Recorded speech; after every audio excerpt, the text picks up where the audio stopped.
देखिए, द्वितीय चरण के लिए प्रथम चरण से भी अधिक सशक्त तैयारी है। कॉन्स्टिट्यूएंसी की संख्या लगभग बराबर है, 121 122। द्वितीय चरण में जो ज़िले हैं जहां मतदान होना है वो ज़्यादातर अंतर्राष्ट्रीय सीमा, अंतर्राज्यीय सीमा पर अवस्थित है। भारत नेपाल जो अंतर्राष्ट्रीय सीमा है उस पर 7 ज़िले अवस्थित हैं। इसके अलावे वेस्ट बंगाल से जो हमारे राज्य की सीमा लगती है, किशनगंज, पूर्णिया, कटिहार, वहाँ पे चुनाव है द्वितीय चरण में। वेस्ट बंगाल के अलावे झारखंड से हमारी सीमा लगती है, उसमें भी चुनाव है। भागलपुर, जमुई, बांका वगैरह वगैरह जो बहुत सारे ज़िले हैं जहाँ पे झारखंड से हमारी सीमा लगती है। अच्छी खासी हमारी एरिया सीमा है, सीमा की लंबाई है जहाँ पे हमारा झारखंड से सीमा लगता है। नवादा हो गया, जमुई हो गया, फिर गया, औरंगाबाद, रोहतास वगैरह वगैरह, भभुआ वगैरह। उसके बाद यूपी से भी कुछ सीमाएं लगती है, वहाँ पे चुनाव है। हालांकि यूपी सीमा वाले कुछ एरिया पे चुनाव हो चुका है, बक्सर वगैरह में, बट बगहा, बेतिया की सीमा यूपी से लगती है, वहाँ पर चुनाव है। तो इन सभी राज्यों के चीफ सेक्रेटरी, डीजीपी के साथ उन राज्यों में नोडल ऑफिसर नियुक्त किए गए हैं, उनके साथ लगातार वार्ता हो रही है। वीडियो कॉन्फ्रेंसिंग के माध्यम से कई बार विभिन्न स्तरों पर बैठक हुई है। चुनाव आयोग के स्तर पर हुई है, चीफ सेक्रेटरी के स्तर पर हुई है, मेरे स्तर पर हुई है। तो सभी प्रकार के समन्वय एवं सहयोग उन सभी सीमावर्ती राष्ट्र एवं राज्यों से प्राप्त कर ली गई है। सभी अपने अपने जो विहित कर्तव्य हैं भारत के चुनाव आयोग द्वारा निर्धारित, सभी अपने अपने कर्तव्य बखूबी से निभा रहे हैं। चाहे सीमावर्ती राज्य हो, नेपाल की सीमा पर हमारा एक अलग व्यवस्था है। उसमें हम लोग border district cooperation committee, BDCC बोलते हैं, उसकी ऐसे भी मीटिंग होती रहती है। तो उसमें जो सीडीओ हैं वहाँ पे, जो नेपाल में है, जो हम डिस्ट्रिक्ट मजिस्ट्रेट बोलते हैं, उसे नेपाल में सीडीओ बोलते हैं। तो वहाँ सीडीओ और वहाँ का जो काउंटर पार्ट है हमारे एसपी का, उन सबों के साथ कोऑपरेशन बैठक समय समय पर किया गया है। हर प्रकार के सहयोग प्राप्त करने की कोशिश की गई है, सहयोग मिल भी रहा है। और चुनाव आयोग के आदेशानुसार 72 घंटे पूर्व अंतर्राष्ट्रीय सीमा को सील कर देना है, तो सीमाएं सील कर दी गई हैं कल से ही। जो इंटर स्टेट बॉर्डर है उसके लिए 72 घंटे नहीं है, उसके लिए 48 घंटे हैं। तो जो अंतर्राज्यीय सीमा है जो तीनों राज्यों से है वो भी सील हो जाएगी आज। और जो सीमावर्ती राज्य हैं उस पर मिरर चेक पोस्ट लगाना है। जैसे हमको भी चेक पोस्ट लगाना है अपने क्षेत्र में, बिहार के क्षेत्र में, और उसका कॉरेस्पॉन्डिंग दूसरे साइड में भी उन राज्यों को भी चेक पोस्ट लगाना है। वहाँ का भी बल रहेगा, यहाँ का भी बल रहेगा, संयुक्त रूप से चेकिंग होगी। किसी भी प्रकार के असामाजिक तत्वों, अवैध पदार्थों का गमनागमन न हो, इसके लिए चेक पोस्ट लगाए गए हैं। किसी प्रकार के मतदाताओं को प्रलोभन देने के लिए, चाहे वो पैसे हो, शराब हो, इस प्रकार के किसी भी प्रकार का, नारकोटिक ड्रग्स हो, इस प्रकार के किसी भी चीज़ का आगमन नहीं हो बिहार राज्य की सीमा के अंतर्गत। इसके लिए ये पूरी व्यवस्था की गई है। ये तो हो गई कि बाहर के जो हमारे सीमावर्ती राज्य हैं, अंतर्राष्ट्रीय सीमा है, उनसे सहयोग। राज्य के अंतर्गत आपने देखा होगा प्रथम चुनाव में काफ़ी शांतिपूर्ण चुनाव रहा। हर बूथ पर अर्धसैनिक बल की तैनाती की गई थी, हर बिल्डिंग पर 1500 कंपनी अर्धसैनिक बल की तैनाती प्रथम चरण में की गई थी। इस चरण में उससे भी 150 अधिक कंपनियां लगाई जा रही हैं, 1650 कंपनियां लगाई जा रही हैं इस चरण में। और इसके अलावे जो हमारा राज्य का जो भी पुलिस बल है, वो सभी पुलिस बलों को मोबिलाइज करके कल शाम तक सभी 22 जिलों को उपलब्ध करा दिया गया है जहां द्वितीय चरण में चुनाव होने हैं। उनका प्रशिक्षण, उनकी ब्रीफिंग वगैरह वगैरह चल रहा है। उन बलों को शामिल करते हुए अभी पेट्रोलिंग, रूट मार्च वगैरह वगैरह, एरिया डोमिनेशन वगैरह की कार्रवाई की जा रही है। तो सभी प्रकार की व्यवस्था की गई है। जो कुछ दियारा क्षेत्र हैं कहीं कहीं पे, उसमें पेट्रोलिंग की जा रही है, हॉर्सेस की व्यवस्था की गई है, उसमें अश्वारोही दस्ता प्रतिनियुक्त किया गया है और सभी अश्वारोही दस्ता पहुंच गया है और पेट्रोलिंग कर रहा है। अभी अभी हमें बगहा जिला से वीडियो मिला है कि वहाँ पिपरासी थाना के दियारा क्षेत्र में हमारी हॉर्स पेट्रोलिंग चल रही है। तो हॉर्सेस की व्यवस्था की गई है, जहाँ पे वाहन नहीं चल सकता है, जहाँ पे काफ़ी विस्तृत दियारा क्षेत्र है, रिवराइन बेल्ट है, उसमें हॉर्स पेट्रोलिंग की व्यवस्था की गई है।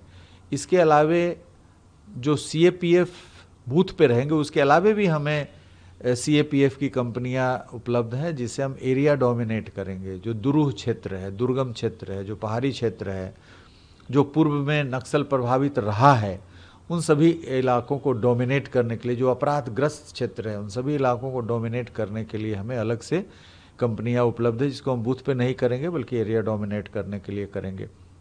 हमारे बिहार सैन्य पुलिस जो पहले था, जिसको भी बीसैप बोलते हैं, बिहार स्पेशल आर्म्ड पुलिस, इसकी लगभग 100 कंपनियां इलेक्शन में तैनात की गई हैं, सभी वहाँ पहुँच गए हैं। प्रत्येक बूथ पर करीब 45,000 से अधिक होम गार्ड्स और जिला पुलिस के जवान सिर्फ मतदाताओं को पंक्तिबद्ध कराने के लिए प्रतिनियुक्त किया गया है, वो सब वहाँ पे पहुँच गए हैं। भारी संख्या में हमारे जिला पुलिस के भी जवानों को मोबिलाइज करके द्वितीय चरण के चुनाव को संपादित करने के लिए भेजा गया है। तो ये सभी प्रकार के बल कल शाम तक 100% वहाँ पे रिपोर्ट कर गए हैं। अब उनकी ट्रेनिंग, उनका रेंडोमाइजेशन कार्यक्रम, उनको कमान निर्गत करने की कार्रवाई वगैरह की जा रही है। इसके अलावे हम लोगों का जो सर्विलांस के लिए पूर्व से जो व्यवस्था की गई है, एसएसटी जिसको बोलते हैं, स्टैटिक सर्विलांस टीम, वो सभी कार्यरत हैं, वो सभी चेकिंग चल रही है पहले से, उनको डिस्टर्ब नहीं किया गया। कल रात्रि में मैंने स्वयं पटना से निकल करके जहानाबाद, अरवल वगैरह क्षेत्र में सभी जो गश्ती चेकिंग दल है, जो एसएसटी वगैरह, उसको चेक किया था। सभी जहानाबाद में जो करोना थाना है उसके जस्ट सामने एसएसटी लगा हुआ है। रात्रि के दौरान सीआरपीएफ बल के साथ वो लोग वाहन चेकिंग वगैरह कर रहे थे। उसके बाद फिर जहानाबाद के आगे अरवल जाने वाले क्षेत्र में मैंने देखा, चूँकि अरवल जहानाबाद में चुनाव है 11 को, वहाँ पे भी किंजर थाना के आसपास रोड पर चेकिंग चल रही थी। तो ये जो चेकिंग की जो व्यवस्था है, चाहे इंटर स्टेट बॉर्डर पे हो, इंटर डिस्ट्रिक्ट बॉर्डर पे हो, वो सभी सुचारू रूप से चलेगी। इसके अलावे काफ़ी सारी स्पेशल पेट्रोलिंग की व्यवस्था की गई है, सेक्टर पेट्रोलिंग, जिसको एक सर्टेन नंबर ऑफ बूथ की जिम्मेवारी दी गई है। एक पुलिस के पदाधिकारी और एक मजिस्ट्रेट पुलिस फोर्स के साथ पेट्रोलिंग करेंगे अपने निर्धारित कार्य क्षेत्र में। जोनल पेट्रोलिंग है, जिसमें इंस्पेक्टर, डीवाईएसपी रैंक के पदाधिकारी हैं। सुपर जोनल पेट्रोलिंग है। तो ये सभी प्रकार की पेट्रोलिंग व्यवस्था की गई है, जो पूरे क्षेत्र में बूथ पर सेंट्रल फोर्सेस रहेंगे तैनात। उसके अलावा बाहर के क्षेत्रों में किसी प्रकार की व्यवस्था की समस्या नहीं हो। धारा 163, जो पहले 144 बोलते थे सीआरपीसी का, तो वो प्रवृत्त की गई है, जिसके दौरान आप कोई मजमा नहीं लगा सकते हैं, भीड़ भाड़ नहीं लगा सकते हैं, 5 से अधिक आदमी नहीं जमा हो सकते हैं एक जगह पे। तो इन सभी चीज़ों को विनियमित करने के लिए, रेगुलेट करने के लिए ये सब पेट्रोलिंग की व्यवस्था की गई है। इसके अलावा हमारा जो 1600 पूरे राज्य में डायल 112 की गाड़ियाँ हैं, वो सभी गाड़ियाँ तैनात हैं, उनको क्लोज नहीं किया गया है। उनमें जो भी फोर्स हैं, पदाधिकारी हैं, उसकी अलग से व्यवस्था की गई है। चुनाव के अलावा जनता को किसी प्रकार की दिक्कत कहीं है तो डायल 112 भी इस दौरान वो डायल कर सकते हैं। इसके अलावा डिस्ट्रिक्ट मजिस्ट्रेट के द्वारा कमांड एंड कंट्रोल सेंटर जिला स्तर पे कार्यरत कराया गया है, जिसमें प्रत्येक कॉन्स्टिट्यूएंसी के लिए जो भी शिकायत है उसको सुन करके और वहाँ से निराकरण किया जा रहा है। हमारा जिला नियंत्रण कक्ष कार्यरत है, डीजी कंट्रोल यहाँ पे कार्यरत है, सोशल मीडिया सेल कार्यरत है डायल 112 का। तो जनता को जहाँ कहीं कोई समस्या आती है तो बहुत सारे चैनल्स उपलब्ध हैं जहाँ पे वो अपनी शिकायत कर सकते हैं और पुलिस चंद मिनट में वहाँ पहुँच करके उनकी जो समस्या है उसका निराकरण करेंगी। किसी प्रकार की कोई भी गतिविधि यदि देखी जाएगी, आपराधिक गतिविधि, असामाजिक गतिविधि, तो उस पर पुलिस बड़े प्रचंड रूप से प्रहार करेगी। इसकी पूरी व्यवस्था हमारे स्तर से कर ली गई है। यदि कोई असामाजिक तत्व किसी प्रकार की आपराधिक गतिविधि में शामिल होंगे तो उन पर कानूनी कार्रवाई, जो कानून सम्मत कार्रवाई है वो की जाएगी। और कानून सम्मत कार्रवाई में आपने देखा होगा कि इस प्रकार की जब चुनाव के समय शूट एट साइट एक ऑर्डर होता है, तो शूट एट साइट ऐसा कोई ऑर्डर नहीं होता है, बल्कि ये पुलिस बल हो या जनता हो, सबको अधिकार प्रदत्त है राइट टू प्राइवेट डिफेंस के अंदर, आत्मरक्षा के अधिकार के तहत। कहीं पे भी कोई है, चाहे चुनाव हो या गैर चुनाव का समय हो, यदि किसी पर कोई जानलेवा हमला कर रहा है और उसको लग जाता है हम पे जानलेवा हमला है, तो राइट टू प्राइवेट डिफेंस में उसको रिएक्ट करने का अधिकार है। उसके पहले उसके जान तक ले सकता है, दूसरे जो हमलावर है, जो आक्रामक पक्ष है। तो राइट टू प्राइवेट डिफेंस के तहत हमने अपने पुलिस फोर्सेस को भी निर्देश दिया है कि यदि असामाजिक तत्व से आपको लगता है कि जनता पे हमला करने के लिए उतारू हैं, पुलिस पे हमला करने के लिए उतारू हैं, तो उन पर प्रभावकारी कार्रवाई की जाए। Right to defence, private defence के तहत यदि ज़रूरत पड़े तो उन पर सख्त से सख्त कार्रवाई की जाए। तो सभी प्रकार की तैयारियां कर ली गई है। जैसे जो नक्सल एरिया पूर्व में थे, अभी हमारे यहाँ सिर्फ 4 जिले हैं जहाँ पर उसको लीगेसी डिस्ट्रिक्ट कहा जाता है। लीगेसी का मतलब हुआ कि जहाँ उग्रवाद था, आज के डेट में नहीं है, लेकिन उसको लीगेसी, वो भी 4 को ही माना गया। वो भी झारखंड की सीमा पे है, जो कि झारखंड में अभी उग्रवाद की समस्या कुछ हद तक है, काफ़ी घटा है, तो उन जिलों को अभी लीगेसी के रूप में रखा गया है। वहाँ पर भी किसी प्रकार की घटना न हो, इसके लिए हम लोग सभी जिलों में 2-2 bomb disposal squad, BD squad रखे हैं।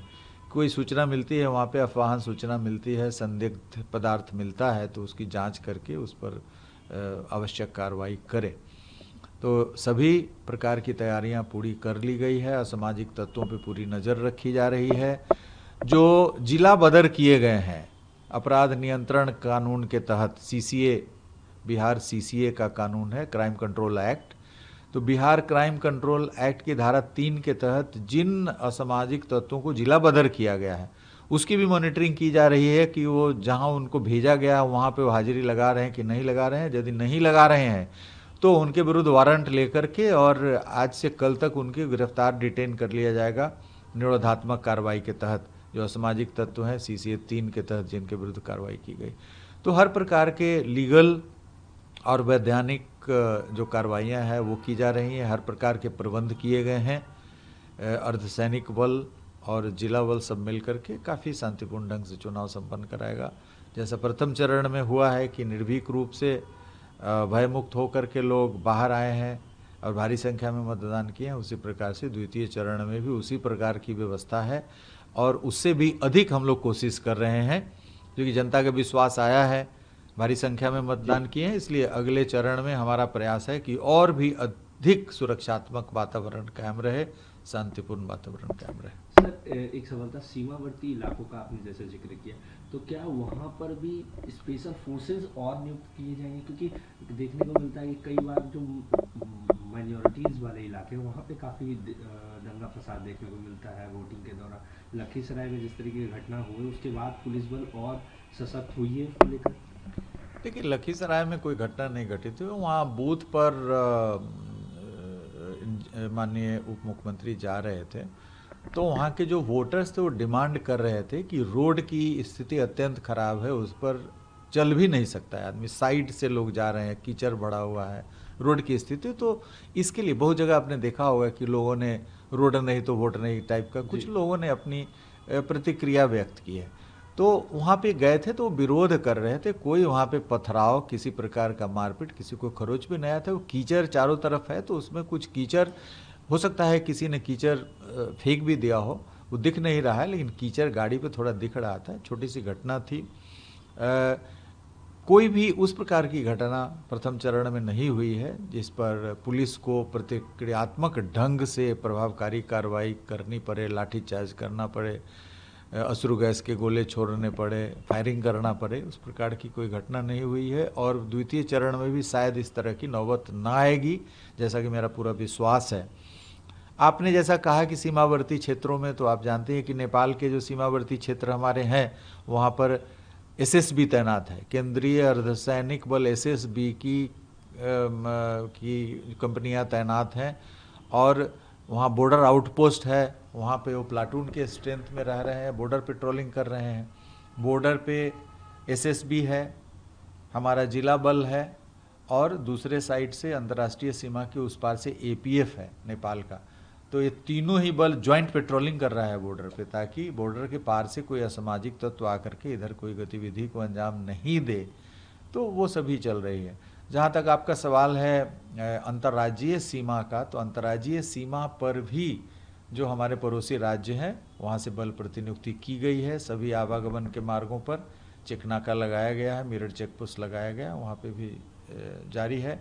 और हमारे अपने एरिया में एरिया डोमिनेशन के लिए मैंने आपको बताया कि बूथ पर प्रतिनियुक्ति के अलावा एरिया डोमिनेशन के लिए भी अर्धसैनिक बल और हमारे जो बल हैं, हमारे एसटीएफ की टुकड़ियां हैं, जो हमारे स्पेशल टास्क फोर्स बिहार का अपना है, इसके जो बहुत सारी टुकड़ियां हैं, उन सभी टुकड़ियों को भी एरिया डोमिनेशन में लगाया गया है। जहाँ पे अपराधग्रस्त इलाके हैं, जो पूर्व में नक्सलवाद से ग्रसित इलाके रहे हैं, वल्नरेबल है, जहाँ पे कमज़ोर वर्ग के लोग रहते हैं, जिनको वोटिंग करने से वंचित करने की संभावना थोड़ी सी भी रहती है, तो वहाँ पर इन सभी बलों को लगाया गया है। रूट मार्च किया जा रहा है, फ्लैग मार्च किया जा रहा है, पेट्रोलिंग की जा रही है, एरिया डोमिनेशन का कार्य किया जा रहा है। तो इन सभी कार्रवाइयों से निष्पक्ष और शांतिपूर्ण मतदान होने की पूरी संभावना है द्वितीय चरण। सर कोई टोल फ्री नंबर भी जारी किया गया है जिला प्रशासन के द्वारा कि अगर कोई समस्या होती है तो उस टोल फ्री नंबर पे भी आप कॉल कर सकते हैं? देखिए, जिला नियंत्रण कक्ष जितने सारे हमारे डीजी कंट्रोल हैं, जिले में जो कमांड एंड कंट्रोल सेंटर इसी पर्पस के लिए स्थापित किया गया है। सभी के अपने अपने नंबर हैं और अपने अपने एरिया में सभी लोगों ने परिचालित किया है। Thank you.